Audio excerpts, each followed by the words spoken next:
Hey Neville, thanks for coming on. What's going on, man? So, you're big into copywriting. You wrote a book on it. You did a course on AppSumo.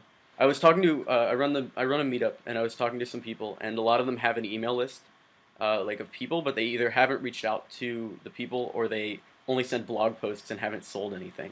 So I was wondering if you Yeah. had any advice for them. Yeah, so I used to do that for years. I used to run like the largest online rave company, right? I've never been to a rave in my damn life, but I ran a rave company called House of Rave. It sold, someone else is running it. I'm pretty sure they're doing a terrible job. But anyway, so I would I had like 7,500 emails of people who bought from me before, right? So people who spent money with me already. That's like the perfect type of email list. And for years, like I never sent out emails. Like a lot of these people, they're just like, well, what do I sell them and what do I send them and blah blah blah. Am I going to annoy them? All that kind of stuff.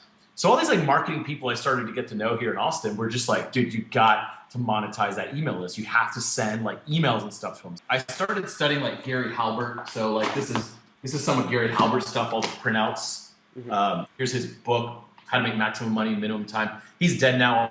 All this stuff is for free. And so I started studying him. And then with the recommendation of my friend Ryan, he was just like, I'll help you kind of make a properly written email. I got 120 orders within the first like 3 or 4 hours. Hmm. And to give you context, I used to make only like 10 orders a day at the time. And so that was like a big wallop of orders. And I made a lot of money that day and sold out of the product I was promoting. And so I was like, maybe there's like something to this. And like the green part of my brain was like, how else can I use this?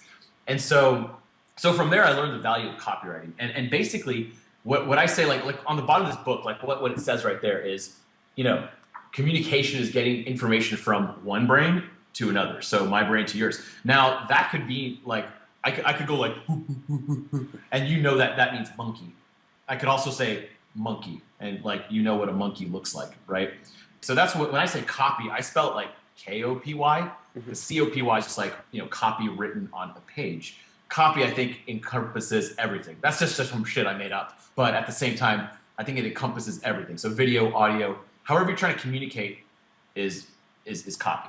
And the benefit of having good copy is, let's say 100 people come to followingtherules.com every day. Now, of those people, maybe 1% will buy. I don't actually know if you're selling anything, but Not selling 1% anything will yet. buy or download or sign up to your email list, right? So you're making them take action. So whether it's buying, downloading, feeling an emotion, whatever the action is, one person will do it.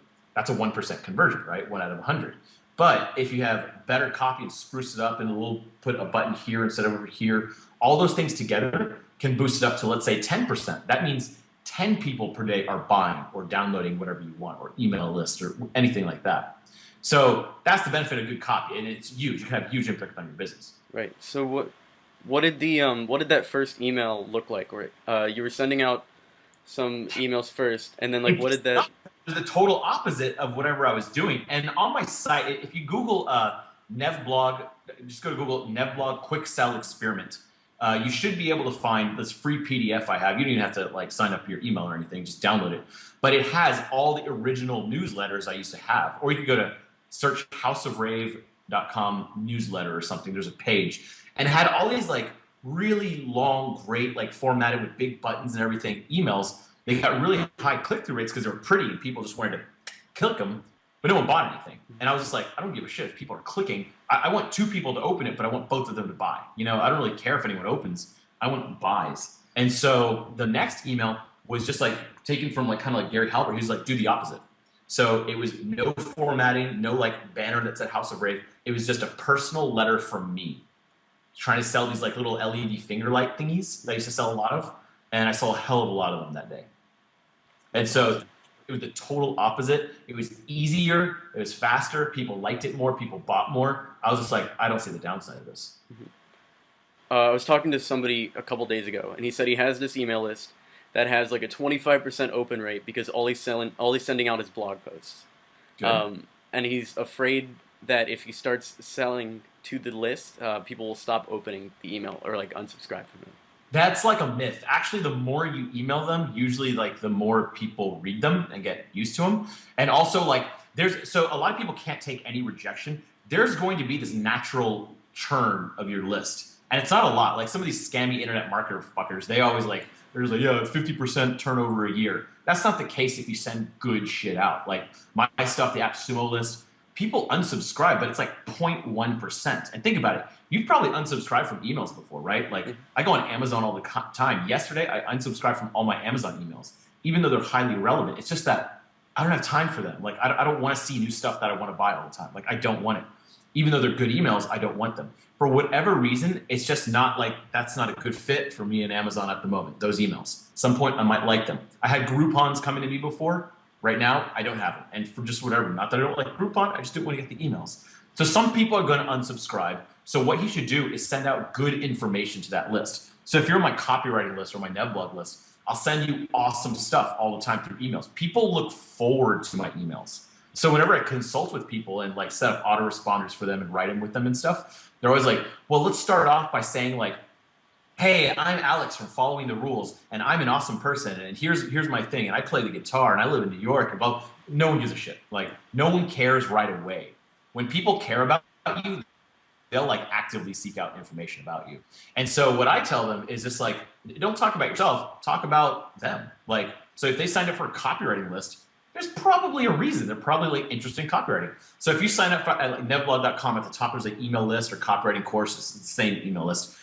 But if you sign up for that, the first like 3 emails don't even really mention that like I have any sort of business whatsoever.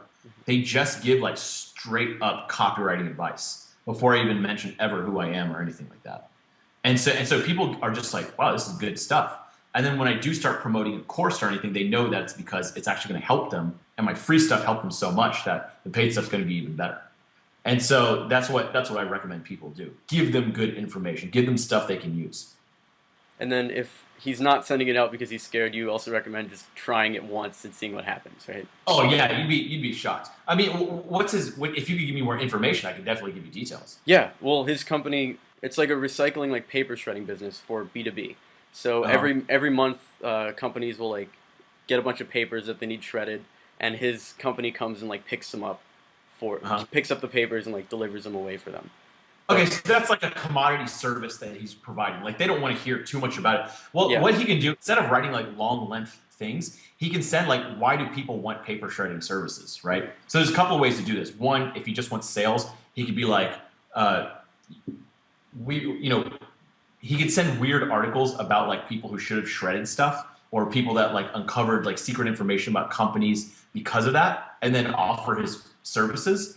That's interesting for a commodity service like that, though. He could just send out emails that just say like, instead of blog posts, it's just like, deal of the month, October, shredding for, half off, something along those lines. Mm-hmm. That could work for a service like that. Think about Groupon. They send out just like deals, or like AppSumo sends out just deals. If we send out just a deal, like, Bitly, 20% off, something like that, buy, a lot of people will click that. However, if you add some like backstory about why they need it, it does even better. So in a service like that, he could definitely offer his service like for sale at the bottom, but at the same time say like 75% of corporate theft is found through like the garbage bins or something like that. Like quote some stats, dig up some stats, send it to him, and kind of make a reason for them to buy it. Mm-hmm. I like that a lot.